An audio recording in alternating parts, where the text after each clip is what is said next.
peut-être aborder 4 points. Revenir d'abord sur le périmètre. C'est une question basique mais essentielle, c'est de quoi parle-t-on quand on parle d'anticipation et quand on parle d'expression de la volonté. Ensuite, deuxième point, quels sont les outils d'anticipation tels qu'ils sont prévus aujourd'hui par les textes, parce que c'est pas tout de travailler dans votre champ, mais il ne faut pas oublier en fait d'où on part et comment on peut s'inspirer en fait de ce qui est prévu dans les textes actuels. Ensuite, troisième point, justement, quelle forme peuvent revêtir ces outils d'anticipation dans votre champ à vous, le champ de la santé mentale. Qu'est-ce qui fait la spécificité? Pourquoi aller créer un outil spécifique? Et puis, même si vous en êtes convaincu, il faut poser la question. Et enfin, quatrième point, au-delà de la démarche que le ministre qualifiait ce matin de prometteuse, en tout cas cette démarche complètement légitime et comme je vous le disais, à laquelle je suis convaincue, il y a quand même des points de vigilance du point de vue du droit, mais aussi du point de vue de l'éthique. Et donc, je travaille effectivement sur ces interactions entre le droit et l'éthique, et c'est plutôt passionnant. Alors, voilà, avant d'évoquer la question de quoi parle-t-on, revenir sur le fait que c'est un sujet déterminant. Donc, première dimension, la démocratie en santé. Pour moi, la deuxième dimension, ça va être ensuite la participation des usagers dans la vie des instances au sein de l'établissement. Et d'ailleurs, rien n'empêche, dans un comité des usagers en psychiatrie, d'évoquer et de parler de ces questions-là, d'anticipation de la volonté. Et puis, c'est aussi la représentation au niveau territorial. Et puis ensuite, la participation des usagers, notamment en psychiatrie, aux questions de débat public. Donc, pour moi, il y a 4 dimensions à la démocratie en santé. Et là, aujourd'hui, on parle de la première, donc la question du consentement. Alors, vous avez raison, c'est un sujet de droit et c'est aussi un sujet de soins. Mais pour avancer sur la question du sujet de soins, il faut bien cadrer la question des sujets de droit. La dimension éthique, elle se pose sur la question... Alors d'ailleurs, je reviens très rapidement, parce qu'on parle beaucoup d'éthique, à tout bout de champ, tout est éthique aujourd'hui. Donc finalement, de quoi on parle quand on parle d'éthique? Souvent d'ailleurs, on avance le fait que c'est un terreau de questionnement, d'embarras, de doute. Vous allez me dire, ça ne résout pas le problème, ça ne résout pas les questions, c'est pas simple. Et en tout cas, la grande vertu de la réflexion éthique, c'est que ça pose la question du sens. Et vous savez bien qu'on en a beaucoup parlé pendant la crise sanitaire. Et on en a beaucoup parlé, on s'est beaucoup questionné sur ces questions-là au sein du Comité consultatif national d'éthique. Alors, premier point, de quoi parle-t-on? Parce qu'effectivement, si je regarde les différents outils que vous avez évoqués, directive anticipée psychiatrique, directive anticipée incitative en psychiatrie, kit Mon GPS, plan de crise conjoint. Alors, j'ai découvert tout à l'heure encore un autre, projet souhaité d'organisation des soins. Il faut s'y retrouver, il faut y retrouver son latin. Donc, il y a un enjeu de clarification. À la base, c'est la question du consentement qui est au cœur des questions et de l'expression de la volonté, la fameuse express of will, disent les anglo-saxons. C'est la question du choix, la question de la participation. Le médico-social, la charte des droits et libertés des personnes accueillies dans le médico-social insiste beaucoup dans l'article 4 sur la recherche le respect des choix, du consentement éclairé, de la participation. Tout ça, ce sont des termes qui, en fait, font écho à toute l'importance d'aller rechercher l'expression de la volonté de la personne. Donc, en vous disant ça, simplement j'insiste et je rappelle le fait que ça fait référence à un droit et à une liberté fondamentale. Voilà. Alors, ça n'a jamais été autant d'actualité, la question du consentement. Bien évidemment, si on regarde depuis les 2 lois cadres de 2002, à la fois dans le champ sanitaire et dans le champ médico-social, et puis toutes les autres lois qui ont suivi, notamment la loi de 2011 en psychiatrie et d'autres textes, on voit bien que le poids de ce droit et du respect de l'expression du consentement et de la volonté a pris une ampleur de plus en plus forte. On voit bien que, par exemple, il y a des dispositifs qui ont été créés, notamment la personne de confiance en 2002, qui a été renforcée en 2015, renforcée en 2016 à l'occasion d'autres textes. Idem d'ailleurs pour les directives anticipées. On l'a vu en 2005 dans la loi Claes-Leonetti, puis ensuite dans la loi 2016 Claes-Leonetti. Bon, voilà, c'est très intéressant de voir comment cette question a pris de l'ampleur et n'est pas du tout tombée en déshérence. En tout cas, tel qu'il est prévu dans le dispositif juridique, donc dans la lettre de la loi. Mais ça ne suffit pas. Bien évidemment, il y a l'enjeu d'appropriation. Et puis, autre sujet d'actualité, je le disais tout à l'heure, pendant la crise sanitaire, on a évidemment beaucoup parlé de la tension entre les libertés, la contrainte et bien évidemment le respect des volontés et ce respect des choix absolument contraints, parfois complètement évincés pour toute la population, pour les patients en général et peut-être encore plus en psychiatrie. Et puis la question du consentement, ça ne vous aura pas échappé, c'est aussi un mouvement de société, le mouvement de défense des femmes, le mouvement MeToo, etc., les publications qui sortent extrêmement nombreuses. Et puis, c'est aussi ce qui explique que le Comité consultatif national d'éthique, pendant toute l'année 2020 et une partie de 2021, donc vous voyez, on a travaillé aussi pendant la crise sanitaire, a publié donc en juillet 2021 un avis, c'est l'avis 136, sur l'évolution des enjeux éthiques relatifs au consentement dans le soin. Donc il y a la notion d'enjeux éthiques et puis ces enjeux éthiques, ils évoluent sur cette question du consentement dans le soin. Si vous ne l'avez pas encore regardé, vraiment, je vous invite à le faire. On a essayé d'être le plus clair possible.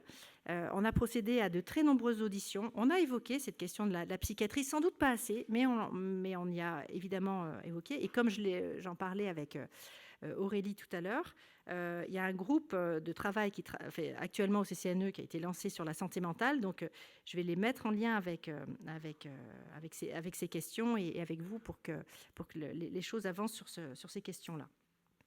Je reviendrai tout à l'heure sur l'avis 136 qui pointe des points d'attention d'un point de vue éthique et des points de vigilance. Alors, l'enjeu de droit, c'est un enjeu relatif à un cadre qui doit être clair.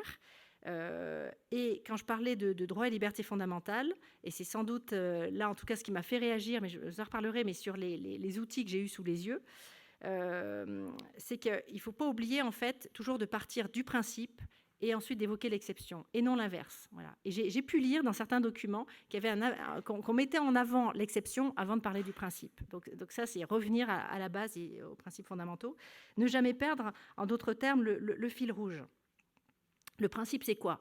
Le principe, c'est la recherche systématique du consentement. Les textes, ils se sont renforcés, notamment l'ordonnance de 2020, sur le consentement, qui réinsiste sur cette recherche systématique du consentement. Ce qui ne veut pas dire que le respect ne soit pas toujours aisé à faire, mais en tout cas, il y a cette démarche absolument fondamentale. Il faut que ça soit un réflexe. Voilà. Et quels que soient les patients, y compris s'ils sont sous les régimes de protection les plus lourds, notamment le régime de tutelle. Donc ça aussi, il y a une avancée majeure sur ces questions-là. C'est-à-dire qu'on sort du cadre de l'étiquette patient psy, patient sous tutelle ou sous d'autres appellations, sous d'autres pathologies, pour dire on a en face de soi une personne. Et on rejoint d'ailleurs là toute la philosophie développée dans la Convention internationale des droits des personnes handicapées et tout le travail sur l'article 12. Alors, ça c'est le principe. L'exception, bien évidemment, il y a des situations où on va devoir tenir compte du contexte ou de la spécificité du profil de la personne pour aller rechercher peut-être un autre consentement ou aborder les choses différemment. Je pense notamment aux enfants, donc qui pour certains n'ont pas suffisamment de maturité en fonction de l'âge, qui fait qu'on s'adresse aux représentants, aux parents, aux représentants légaux. Et puis, bien évidemment, il y a la question du discernement chez les adultes. Et en psychiatrie, il y a une exception majeure, c'est la question de l'encadrement des soins sans consentement. Alors, derrière cette question du consentement, peut-être au cœur même de cette question du consentement, il y a bien sûr le respect de l'intégrité physique et surtout, pour le coup, psychique, le respect des choix de la volonté. Mais il y a aussi, bien sûr, la question des capacités. C'est tout le travail sur les capabilities, sur la jonction entre la capacité de fait, de droit, et puis l'incapacité qui peut aussi être dans les faits. C'est-à-dire on n'a pas de régime de protection, c'est pas encadré, mais pour le coup, il y a quand même des grandes fragilités qui fait que la personne est en situation de vulnérabilité et qu'elle a besoin d'être accompagnée. Et donc cette question de capacité, elle se pose pour tous les citoyens en santé, pour tous les patients et encore plus bien sûr chez les personnes fragilitées. La démarche de réflexion et la démarche de réflexe d'aller rechercher cette expression est d'autant plus essentielle. Ça se pose aussi beaucoup dans le champ de la maladie d'Alzheimer et des troubles neurodégénératifs. Il y a plein de points communs. C'est pour ça que c'est très intéressant de travailler sur les deux questions.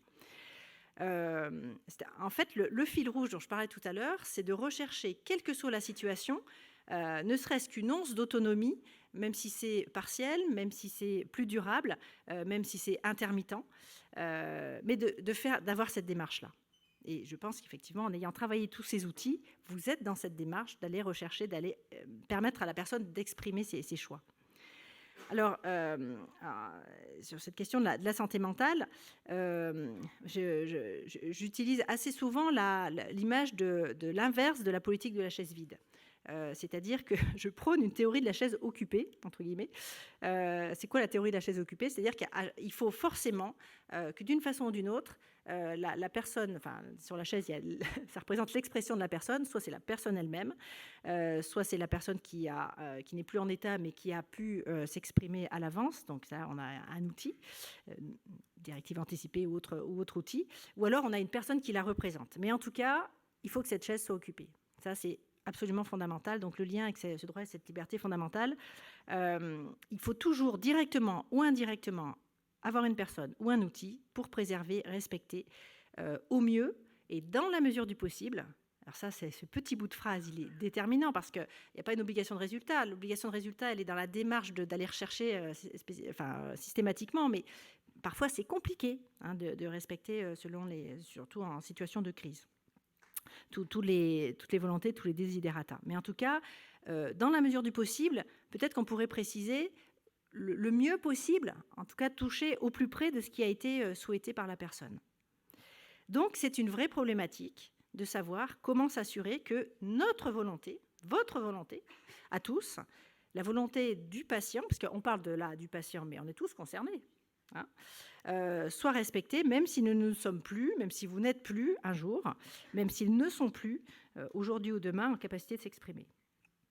D'où la légitimité de toute la réflexion sur la démarche et le dispositif d'anticipation. Alors, deuxième point justement, pourquoi parler d'anticipation ? Alors, j'aime bien ce mot parce que il y a anti, anti, ça peut être contre, mais ça peut être aussi ante, donc avant, c'est-à-dire que voilà, on réfléchit avant que le problème ne se pose, en tout cas plus gravement. Dans anticipation, il y a ici, c'est-à-dire qu'on réfléchit maintenant pour plus tard. Et puis, eh bien, il y a passion, même si ça ne s'écrit pas de la même façon, ça suscite beaucoup de débats et c'est pas forcément toujours simple. D'ailleurs, même si le dispositif français est assez clair, on voit bien que souvent les médecins professionnels de santé disent bah oui, mais c'est facile d'exprimer des choix quand on est en pleine forme, sauf que quand on arrive dans la situation, qui peut garantir que ces choix soient identiques? Voilà. Mais ça pose quand même la question de se dire, si on reste sur cet argument, du coup, on ne peut jamais exprimer à l'avance des choix qui pourraient être respectés. Alors, on parle de roman d'anticipation. Là, on n'est pas dans le roman. On pourrait aussi parler de science-fiction. Là, la fiction, en fait, d'un point de vue juridique, c'est intéressant. Elle pourrait se dire, représenter le fait que c'est une autre personne qui représente, ou en tout cas qui passe le relais, qui porte le message posé par cette personne-là, le consentement donné par la personne concernée. Bon, donc vous l'avez compris, c'est un sujet majeur, ça ne date pas d'aujourd'hui, et pourtant, c'est on ne peut plus d'actualité. Je crois que c'était... Alors, je ne sais plus si c'est le ministre François Braun ou Madame Richard, je ne sais plus qui l'a exprimé, mais en disant que ces dispositifs d'anticipation existent, mais ils sont encore trop rarement appropriés. Et effectivement, c'est un dispositif qui aujourd'hui est solide d'un point de vue juridique. Alors quand je dis dispositif, ce n'est pas que les directives anticipées. D'ailleurs, ça a été mon réflexe quand on en a échangé lorsque vous m'avez demandé d'intervenir. Pour moi, l'anticipation, c'est la personne de confiance, les régimes de protection aussi d'ailleurs, le mandat de protection future sur lequel j'avais travaillé il y a 20 ans. Donc ça a été intégré dans la loi quelques années après, en 2007. Et puis, bien sûr, ces directives anticipées prévues exclusivement pour le moment dans la loi sur la fin de vie. Mais je vous rappelle que le mandat de protection future, il permet à l'avance d'exprimer des choix à la fois sur sa personne, donc dont la santé, mais aussi sur le patrimoine, et de confier à une ou plusieurs personnes ce pouvoir d'accompagnement, de représentation. Donc le dispositif, il existe aujourd'hui. Peut-être que la question, c'est de se dire pourquoi il n'est pas approprié à sa juste valeur, et pourquoi, en fait, et pourquoi pas l'intégrer d'ailleurs aussi en psychiatrie. On pourra en échanger tout à l'heure. Donc, c'est un dispositif que je qualifie, moi, de solide parce qu'il est quand même assez complet. D'ailleurs, vous voyez, vous-même, vous avez plein d'outils quand vous avez réfléchi à cette question-là. Aujourd'hui, j'ai du mal à voir comment on pourrait faire mieux, en tout cas en termes de diversité d'outils. Après, là où on peut faire mieux, c'est cette question de l'appropriation, parce que autant le dispositif est solide d'un point de vue juridique, autant l'appropriation, elle est extrêmement fragile par les citoyens, parce qu'il manque cette culture, en fait, d'appropriation. Donc on tâtonne, on avance à pas feutrés, et je vais vous poser une question très simple. Vous assistez ici en présentiel et aussi en distanciel. J'ai compris qu'il y avait beaucoup de monde en distanciel. Et bonjour aux gens qui sont en distanciel. Donc vous vous êtes inscrit à cette journée. Donc vous vous intéressez aux mesures d'anticipation. Qui parmi vous, voilà, a rédigé des directives anticipées, puisque vous vous intéressez à la question? Voilà. Alors, aucun jugement dans cette question. D'accord ? Simplement pour vous montrer. Ah, il y a des retardataires qui se disent, ah ben oui, j'ai oublié. Pour vous-même. Alors, au cas où il y aurait eu un doute, pour vous-même. Qui a rédigé des directives anticipées pour vous-même? Voilà. Vous voyez, c'est encore très rare, hein, c'est ce qu'on disait tout à l'heure. Et pourtant, vous vous intéressez à la question. Voilà. Donc on voit bien que c'est extrêmement culturel. Pourquoi j'avais travaillé en 2000, enfin pour cette thèse de 2001, thèse de droit privé, sur cette question d'anticipation? Parce que j'avais été voir au Québec, ils avaient un mandat sur une aptitude future, et les Québécois m'avaient expliqué que c'était culturel, un réflexe. Il y avait plus de 50% de la population qui, voilà, qui allait régler ces questions-là. Aujourd'hui, je crois qu'on en est encore à 17 ou 19%. Enfin, c'est très peu. Voilà. Donc, aucun jugement dans ma question, simplement un constat de fait. Donc, vous voyez que c'est un paradoxe. Tout à l'heure, on parlait de paradoxe. On en parle, mais on ne se l'approprie pas. Pourtant, on en parle. Vous vous rappelez tous de l'affaire Vincent Lambert. D'ailleurs, après tous ces épisodes malheureux, hein, juridiques et judiciaires malheureux, parce que ça a duré, et parce que c'est malheureusement devenu un cas d'école, mais bon, qui a fait avancer la réflexion. Il faut toujours voir le côté positif, en tout cas, c'est ma philosophie. Après l'affaire Lambert ou pendant, il y a eu une recrudescence de directives anticipées. Le mandat de protection future dont je vous parlais tout à l'heure, intégré dans la loi en 2007. Le premier mandat de protection future, le plus célèbre, peut-être en tout cas celui qui a fait couler de l'encre, vous vous rappelez lequel c'était? En 2007? Non, vous ne vous rappelez pas? C'était le mandat de protection future de Liliane Bettencourt, donc l'affaire L'Oréal, qui avait signé un mandat de protection future pour son photographe préféré. Et évidemment, ça a posé, en tout cas, là, évidemment, la fille de Madame Bettencourt a remis en question la solidité et l'honnêteté de cette personne. Bon. Alors, deuxième paradoxe, qui a été évoqué un petit peu tout à l'heure, les directives anticipées s'imposent aux médecins. Et là, je vais reprendre, parce qu'il faut partir, hein, ça c'est le réflexe du juriste, partir de ce qui est prévu dans la loi. Dans l'article L1111, ça, il n'y a que des 1, donc vous ne pouvez pas ne pas retenir, du Code de la santé publique, modifié par l'ordonnance du 11 mars 2020. Ce texte, 1111, il cadre très clairement les directives anticipées dans le cadre de la fin de vie. D'accord ? Et il a été modifié avec la loi Claes-Leonetti de 2016 et modifié encore en 11 mars 2020, donc pour renforcer le poids. Pour autant, ça continue de poser des questions. Je vous rappelle simplement les éléments clés de cette directive, enfin de ce texte. Toute personne majeure, déjà il faut être majeur, peut rédiger des directives anticipées. Donc c'est une faculté. Là, je fais écho au caractère obligatoire et contraignant dont vous parliez tout à l'heure, mais le terme de contraignant était davantage utilisé, me semble-t-il, vis-à-vis des professionnels et des proches. Donc, en tout cas, c'est une faculté. Ça reste une faculté pour tout un chacun. Pour le cas où elle ne serait un jour plus hors d'état d'exprimer sa volonté.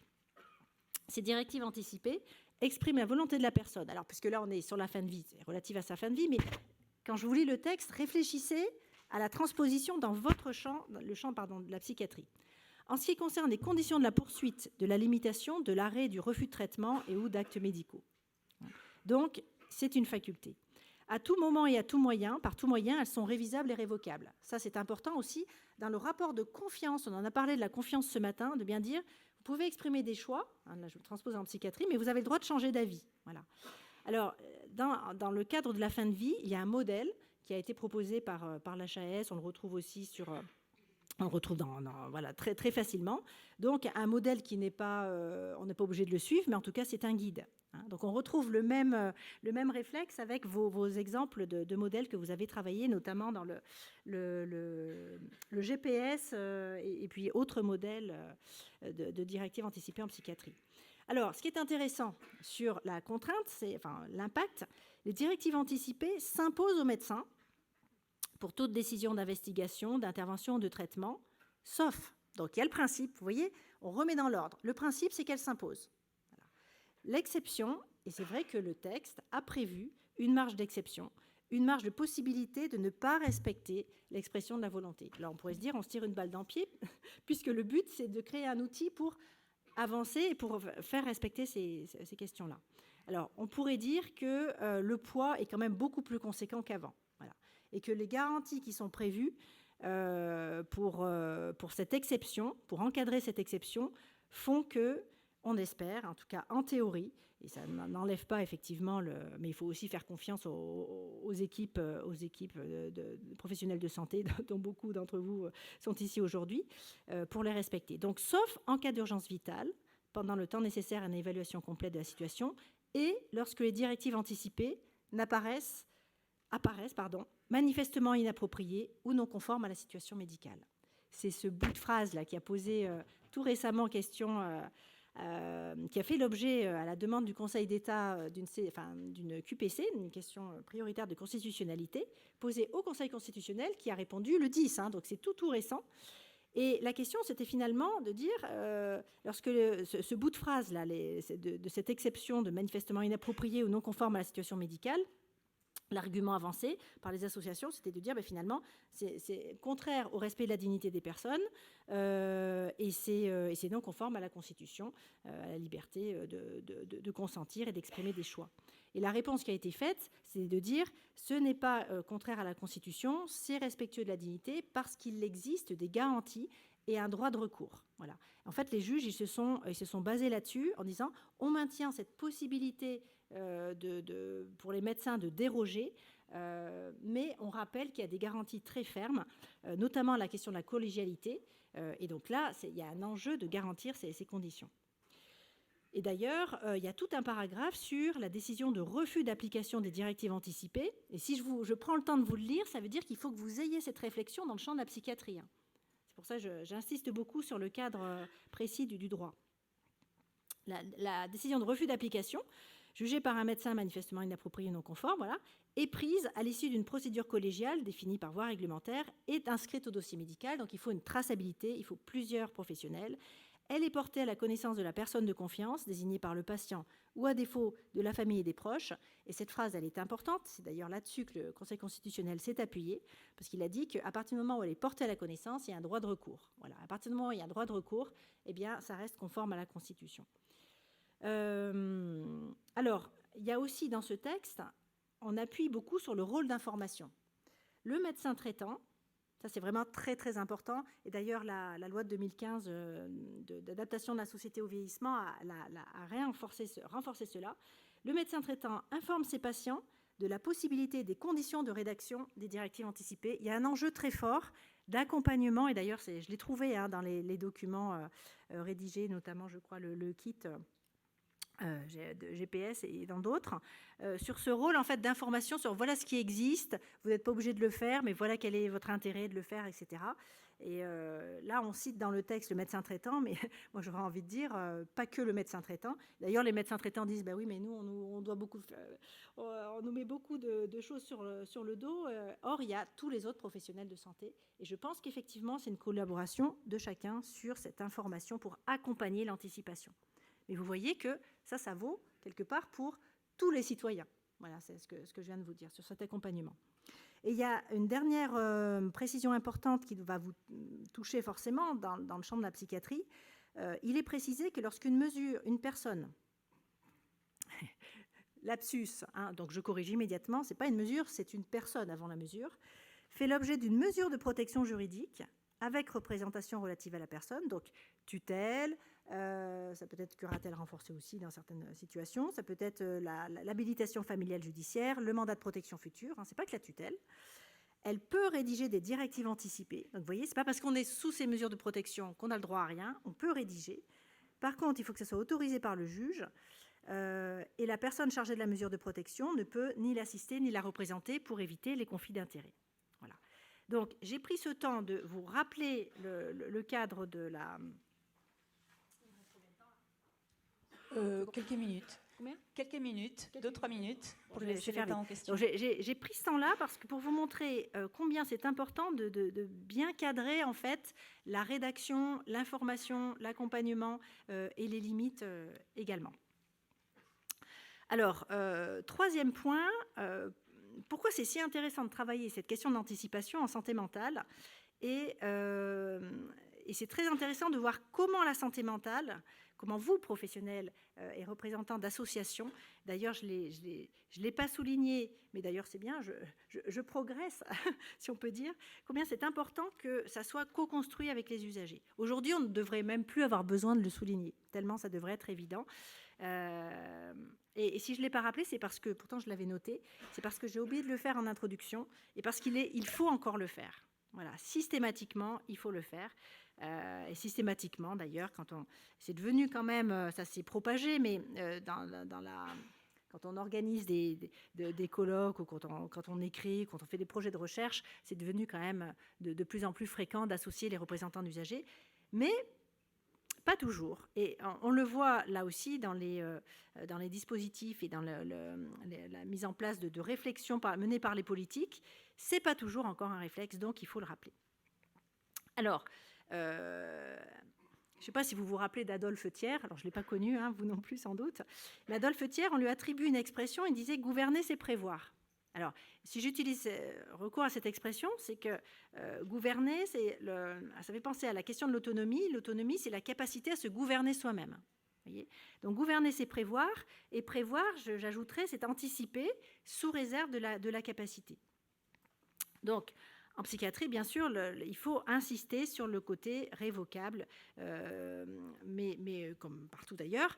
Mais il y a un enjeu très fort, et vous l'avez exprimé, sur le fait d'aider avec cet outil de directive anticipée ou d'autres appellations à porter, à supporter dans le bon sens du terme, à être un soutien à l'expression de la volonté, à permettre aux personnes d'oser s'exprimer. Ça, c'est absolument déterminant.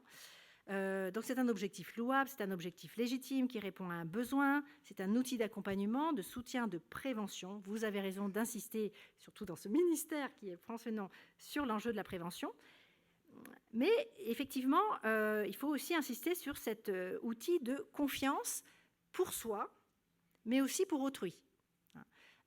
Et là encore, peut-être que vous avez par cœur tous en tête la façon dont ces outils, ces documents sont rédigés. C'était très instructif, je les ai encore relus hier soir. On voit bien que ça amène la personne à réfléchir sur sa situation actuelle, sur les risques, s'il y a une crise, qu'est-ce que je fais, qui j'ai surtout pas envie d'appeler. Je pense notamment à un exemple, pas ma grand-mère, surtout pas ma grand-mère, surtout pas tel professionnel, surtout pas tel hôpital. Par contre, là, j'ai confiance, etc. Voilà, c'est un outil de confiance en soi et c'est aussi un outil de confiance en autrui vis-à-vis des professionnels et vis-à-vis de ses proches. Parfois, c'est compliqué. Voilà. Mais pour ne pas rompre la confiance, il faut, là encore, l'encadrer. Et donc, moi, ça me pose vraiment question en tant que juriste et aussi sur les problématiques éthiques, sur la question de l'absence de contrainte, en tout cas, la façon dont c'est rédigé. Je trouve que vous n'allez pas suffisamment loin par rapport au poids ou la façon dont ça peut impacter la pratique des professionnels, même si, bien sûr, il y a des limites. Rappelez-vous, principe-exception. Voilà. Mais la façon dont c'est rédigé, en tout cas les documents que j'ai sous les yeux, mettent d'abord l'exception en premier et je le rappelle, le principe en deuxième. Donc poser le cadre de l'intervention, respecter la volonté, point d'attention, la question du refus. voilà, la confiance, c'est aussi de dire, je fais enfin, voilà, si j'écris, je fais confiance à celui à qui je remets les directives sur mes choix, mais aussi sur ce que je refuse, voilà, sur mes non-choix, quelque part. Puis j'ai le droit de ne pas m'exprimer, j'ai le droit de ne pas remplir, voilà. Et il faut respecter ce droit de ne pas remplir. Et ça, on l'a beaucoup travaillé au sein du CCNE, dans le cadre de l'avis 136. C'est l'expression de ce que l'on veut et l'expression de ce que l'on ne veut pas. Dernier point. Je vais aller vite, je vous demanderai peut-être 2 minutes en plus, malgré l'intérêt de la démarche et toute la légitimité, j'attire votre attention sur des points de vigilance.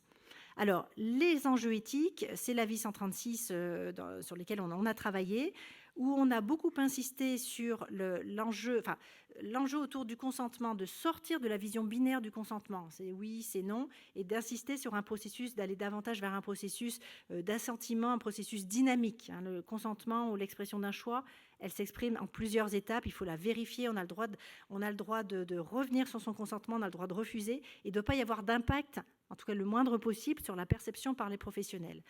On a insisté sur l'enjeu de formation, on a insisté sur le poids justement des outils d'anticipation, notamment la personne de confiance et aussi les directives anticipées. Et ça, c'est autre chose que j'ai lu dans les documents. Il y a une confusion parfois des termes qui sont utilisés. Et donc, du coup, j'en viens aux enjeux de droit. J'ai été très vite, malheureusement, sur tout ce qu'on a pu dire dans l'avis 136, mais je vous fais confiance, vous irez piocher, notamment sur les recommandations. Alors, l'enjeu de droit, c'est, je vous l'ai dit tout à l'heure, de poser un cadre précis et notamment d'être précis sur les qualifications. Voilà. J'ai lu personne de confiance, personne à prévenir, personne de soutien, directive anticipée incitative. Alors moi, je ne sais pas ce que ça veut dire, directive anticipée incitative. Peut-être que vous savez, c'est clair dans votre esprit, mais pour moi, ça ne l'est pas. Même si je vois bien qu'il y a la notion d'anticipation, mais qui incite, etc. Il faut toujours se mettre à la place de celui qui découvre le document. Et sur le document, alors à moins qu'il y ait un autre élément qui explique ce que c'est la personne de confiance, la personne à prévenir, etc. Mais point de vigilance, est-ce que c'est la même perception de la personne de confiance que celle qui existe dans la loi Kouchner, qui a été complétée par la loi d'adaptation de la société au vieillissement dans le médico-social? Attention, en utilisant le même terme à la multiplication en fait, des missions et des rôles, ça entretient la confusion. En tout cas, c'est un risque. C'est déjà ce qui existe d'ailleurs sur la personne de confiance. On le voit dans le secteur personnes âgées de façon assez forte. Et être précis sur l'objectif poursuivi. Donc le risque, c'est le millefeuille législatif. Mais en même temps, j'ai bien compris que la nécessité de trouver une appellation et un outil dans votre champ. Alors, il faut renforcer le poids et la portée des choix exprimés, je vous l'ai déjà dit tout à l'heure. Quand je lis « l'équipe peut se référer », ça ne suffit pas. L'équipe doit systématiquement rechercher et fera tout son possible pour respecter. Vous voyez, ce n'est pas du tout la même chose. Voilà. Et du coup, ça incite aussi, ça renforce la confiance dans cet outil sur lequel vous avez passé beaucoup de temps en plus. Donc, je pense qu'on est tous d'accord, mais il faut juste faire attention aux mots utilisés et ne pas avoir de scrupules à renforcer ce poids. Voilà. D'ailleurs, pour la petite anecdote, en 2000, il y a 20 ans, quand j'avais soutenu ma thèse, j'avais poussé le bouchon un peu loin en proposant de rendre obligatoire le mandat sur une aptitude future pour tous les citoyens.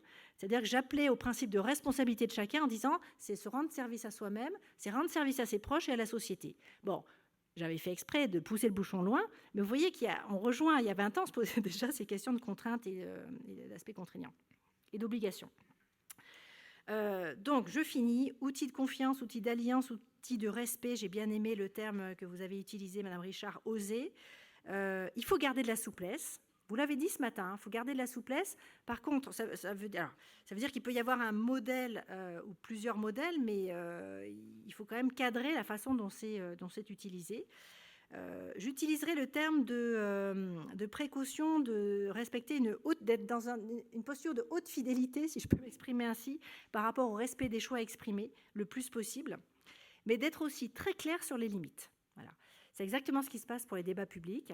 On sollicite la participation des citoyens, mais si on ne pose pas les limites en disant, voilà, on vous prévient, on va tout faire pour tenir compte, mais on n'est pas seul décisionnaire, ou voilà le processus qui va là, ça change tout.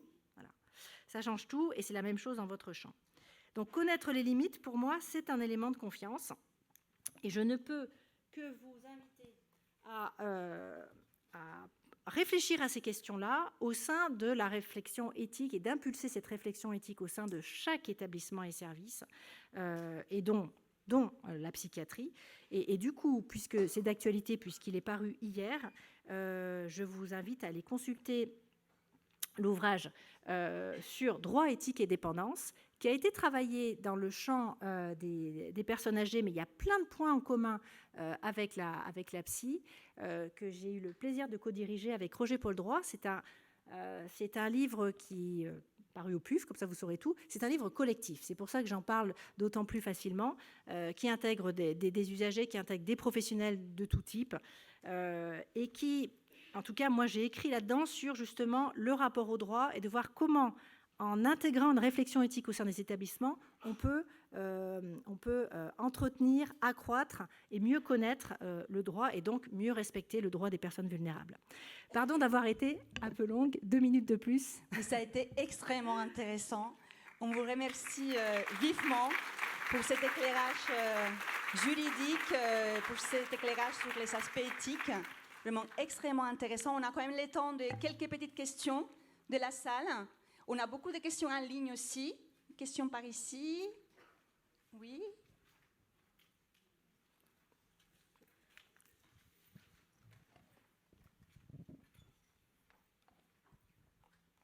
Bonjour, je suis déjà intervenu tout à l'heure. Je m'appelle Lee-Antoine et j'ai été facilitateur pendant l'étude sur les directives anticipées en psychiatrie. Je suis père aidant. Du coup, dans ce qui manque et pas suffisant dans les documents que vous avez vus ou ce qui n'était pas dans l'ordre, etc., au niveau des suggestions, qu'est-ce que vous rajouteriez, qu'est-ce que vous changerez, dans quel ordre il faudrait que ce soit mis? C'est quelque chose qui m'intéresse et qui, je pense, est important pour pouvoir l'ajuster si jamais les suggestions correspondent aux besoins.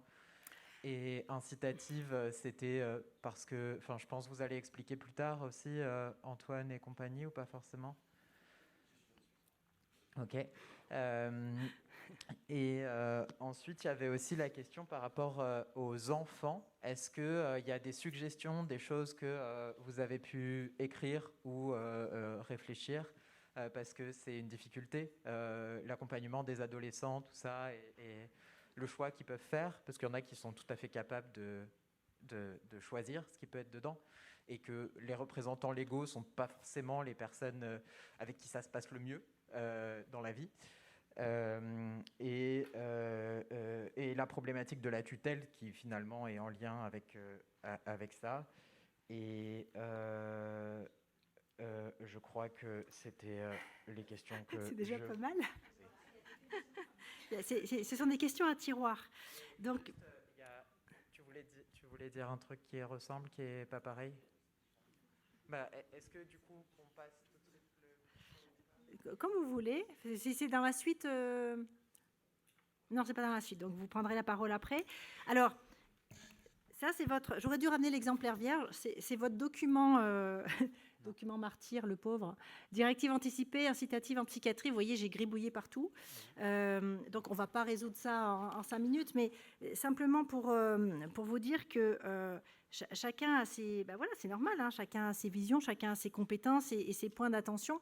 Donc, c'est aussi, d'ailleurs, vous l'avez exprimé dans le choix du titre, hein, outils de droit, outils de soins. Vous avez d'abord mis le droit en premier. C'est très intéressant, le choix du titre. Non pas pour dire que le droit résout tout et partout, etc., mais le droit est indispensable pour poser ce cadre. Ça, c'était le sens de mes propos. Donc, effectivement, voilà, on pourra en rediscuter, il n'y a pas de souci. Simplement, si je prends l'exemple de la première page, personnes concernées et personnes de confiance, désigne comme personne de confiance au pluriel. Il y a marqué personne de confiance, il y a marqué personne à prévenir, personne à prévenir. Est-ce qu'il y a un document qui explique la différence entre personne de confiance et personne à prévenir? Il y a peut-être des outils, hein, mais l'accompagnement à la rédaction, c'est quelque chose qui est expliqué. Quand, en tout cas, c'était avec l'accompagnement par les pères aidants. Il y a un document que la personne qui rédige peut montrer à ses proches pour dire à quoi ça correspond. D'accord. Donc il y a un écrit qui a été fait que j'ai pas vu. Et le document, normalement, il avait été changé et il n'y a plus au pluriel personne de confiance. Voilà. D'accord. Oui. Ouais, Pardon? il est pas. Oui. D'accord. Voilà. En tout cas, c'était un point d'attention. Et si je pose la question peut vous paraître surprenante ou c'est une évidence, mais je rencontre assez fréquemment encore un effort vraiment louable dans des établissements pour avancer sur ces questions-là, mais il manque en fait les définitions, enfin l'accompagnement et la clarification. Surtout, plus on utilise des termes différents, je pense que c'était un peu le sens de mon message, plus ça complexifie les choses. Deuxième remarque, si je regarde personne de confiance, je ne vais pas tout citer, mais dans le rôle, prendre les décisions pour moi quand je passe le relais. Alors, une personne de confiance ne prend pas les décisions. Hein. Elle sert de témoin. Elle passe effectivement le relais. D'ailleurs, dans les derniers... l'évolution de la terminologie et de la rédaction des textes, on la présente comme un témoin. Donc, ce n'est pas du tout la même chose. Hein. Elle est consultée. On lui remet les éléments.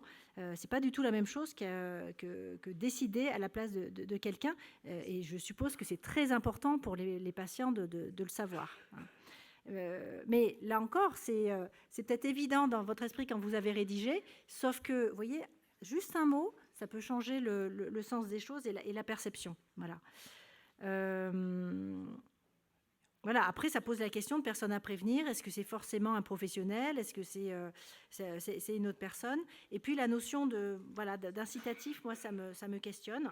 Autre point dans un encart, la rouge, je suis capable de décider, sauf quand, voilà, je présente la situation, et signe indiquant que vous devez laisser quelqu'un décider pour vous. Non, vous ne devez pas laisser quelqu'un décider. Vous acceptez que la personne décide à la place. Ce n'est pas la même chose. On est là aussi dans la... vous voyez, on exprime un choix, et ce choix, j'exprime que si je ne vais pas bien, ça sera une autre personne qui prendra le relais. Alors, Oui, pardon, c'est extrêmement intéressant. Dernière petite remarque, parce qu'après, on va devoir passer à la prochaine table ronde. Je rappelle que Mme Lefebvre va rester avec nous toute la journée. Non. Non, pas toute la journée. Alors, j'aurais bien voulu, mais le devoir m'appelle. Non, mais c'est vraiment extrêmement intéressant, tous ces points de vigilance qu'on va devoir retravailler toute cette question. Oui, elle va laisser les notes. Voilà. Dernière remarque, oui. Oui, excusez-moi. Donc, du coup, je me présente, je suis Nicolas Ordener. Donc, j'ai participé en tant que médiateur à l'étude des DAIP. Donc, du coup, DAIP qui, on va en parler avec mes collègues tout à l'heure, nous a été imposé en fait. Nous, on voulait partir sur les DAP, mais le I nous a été imposé. Donc, déjà, c'est une chose à savoir. Incitatif. Nous, on voulait pas que ce soit incitatif. Donc, c'était ça. Mes collègues l'expliqueront à la table d'après. Ensuite, pour revenir justement à la construction de cet outil-là. En fait, il a été fait un peu de manière, pour reprendre un terme juridique, même si on n'est pas juriste, on peut quand même se renseigner sur la loi, ça n'empêche pas, un peu sur le modèle de la casuistique, quoi. C'est-à-dire qu'en gros, on est parti de cas concrets pour construire les items et les encarts. Donc, c'est pas pour rien qu'on a utilisé personne de confiance, personne à prévenir. Ce n'est pas pour rien qu'on a mis personne de confiance en premier, parce que c'était la porte d'entrée, en fait, si vous voulez, en psychiatrie. Vous parlez de droit, le lien entre psychiatrie et droit. Parce que là, en ce moment, que ce soit dans les soins somatiques, on demande de manière plutôt plus régulière une personne de confiance, que ce soit dans différents types de soins, etc. Ensuite, dans l'outil, on s'est axé sur ce qui pouvait exister en fait directement dans les textes de loi qui étaient existants et pas justement créer encore un outil supplémentaire pour justement parler de cette confusion-là dont vous parlez. En fait, c'est des textes de loi, comme vous pouvez le lire. Hein. Alors peut-être que vous n'avez pas la dernière version, nous on a la dernière version, qu'on remet à jour en fait de manière assez régulière. Vous l'enverrez ? Qui est ici, et qu'on enverra à tout le monde si vous voulez, il n'y a pas de souci, où justement on parle justement des textes de loi qui sont du Code de la santé publique notamment, et du Code d'action sociale et des familles, donc qu'on peut retrouver de partout, et de droits fondamentaux comme être soigné par n'importe quel médecin, par exemple. Ensuite, par rapport à personnes de confiance et personnes à prévenir, comme l'a souligné mon collègue Antoine, c'est vraiment un travail collectif, c'est-à-dire comme vous l'avez dit vous-même, ce n'est pas quelque chose qu'on peut faire de manière isolée. Vous avez parlé de périmètre, nous c'est un périmètre de sécurité en fait qu'on parle de sécure et de personnes de confiance, donc et aussi de médiateurs de santé dont on va parler aussi plus tard. Et en fait c'est tout ce périmètre là que nous on a essayé de mettre en place et de favoriser. Donc je pense qu'on vous enverra la dernière version. On vous enverra peut-être en fait aussi quand on rédige les directives, il y a un guide pour rédiger les directives anticipées, aussi qui est fourni, pour rassurer la dame avec le pull bleu dont je ne sais pas comment elle s'appelle. Et voilà, donc rassurez-vous, on est bien lancé là-dessus et on espère votre soutien pour la suite. Merci à vous. Merci de vos remarques. Alors, peut-être, je conclurai, parce que je vois que, pour pas trop dépasser le temps, alors peut-être que c'est votre défi, finalement, en psychiatrie, dans le champ de la psychiatrie, d'inventer cet outil qui permettrait une appropriation plus générale, parce qu'aujourd'hui, en fait, très concrètement, comme je l'ai souligné tout à l'heure, si le dispositif est solide, il n'est pas approprié en pratique. Et je le perçois de façon extrêmement forte dans le champ médico-social des établissements du handicap et des personnes âgées. C'est-à-dire que les outils, voilà, dans tous les établissements, il y a des feuilles de directives anticipées ou de personnes de confiance ou de personnes à prévenir. Tout le monde mélange tout, hein, très clairement, tout le monde mélange tout. Que ce soit les professionnels, alors les résidents et les familles, vous imaginez. Ce n'est pas un jugement, hein. Là encore, vraiment, ne vous méprenez pas sur mon discours. C'est justement simplement une alerte en disant il faut que ça soit clair. Et si vous utilisez le terme, vraiment j'insiste, de directive anticipée, alors qu'il existe déjà pour la fin de vie, on pourrait imaginer que dans le Code de la santé publique, il y ait directive anticipée fin de vie et puis directive anticipée en psychiatrie. Why not, parce que ça se justifie par rapport à tout ce qu'on a entendu ce matin, c'est complètement légitime. Mais là encore, il faut que ça soit très, très précis. Et est-ce que c'est nécessaire d'avoir une distinction entre personnes à prévenir et personnes de confiance? Peut-être que pour vous, oui, dans votre champ, mais en tout cas, aujourd'hui, dans les EHPAD, moi, j'en suis pas convaincue du tout. Bon, ce sont des questions à réfléchir. Des questions à réfléchir, effectivement, on va avoir toute la journée pour échanger, pour approfondir les questions, pour répondre Merci avec de les votre tables écoute. rondes. Je vais juste une petite question de la visio, Oui. parce qu'il y a quand même plus de 700 personnes qui nous écoutent. Oui, Yvonne. Alors juste deux choses. Alors une question déjà sur le fait, Monsieur Bitton, qui nous explique, qui pense qu'il serait possible de faire avancer les choses sur le plan législatif par le biais d'une proposition de loi qui serait déposée par un député d'un groupe parlementaire qui peut être d'opposition. Cette proposition de loi pourrait être inscrite à l'ordre du jour de l'Assemblée nationale dans le cadre d'une niche parlementaire réservée aux groupes non gouvernementaux. C'est pour dire que sur le chat, il se passe énormément de choses. Et je crois que votre intervention, elle va nourrir énormément ce qui va se passer pour la suite. Donc pour ça, on vous en remercie. Et donc, il y avait une question qui était est-ce que vraiment les directives anticipées elles peuvent être un moyen de protection de la volonté des malades, puisque d'emblée, ils sont taxés de ne pas pouvoir discerner les enjeux et les conséquences des souhaits qui sont exprimés. Est-ce qu'on pourra passer au-dessus de ça? Mais c'est justement l'enjeu de la confiance et de la reconnaissance des capacités. C'est plus on accompagne et qu'on soutient, plus on renforce et on appuie. D'ailleurs, c'est le terme de personne de soutien. C'est encore une autre appellation, mais on est bien dans cette philosophie-là. Il faut faire confiance en ces personnes. Voilà. C'est pour ça que l'ordonnance de 2020 insiste sur le fait que même quand on est dans le régime de protection, sous le régime de protection quand on bénéficie du régime de protection le plus fort, le plus contraignant, on reste quand même capable de rédiger un testament, une directive anticipée, etc. C'est pas rien du tout. On est à des années-lumière des textes antérieurs. Il faut quand même le redire. Voilà. Donc, vous inscrivez complètement dans ce sillon. Voilà. Merci beaucoup. Merci beaucoup de votre éclairage, de votre soutien. Merci beaucoup.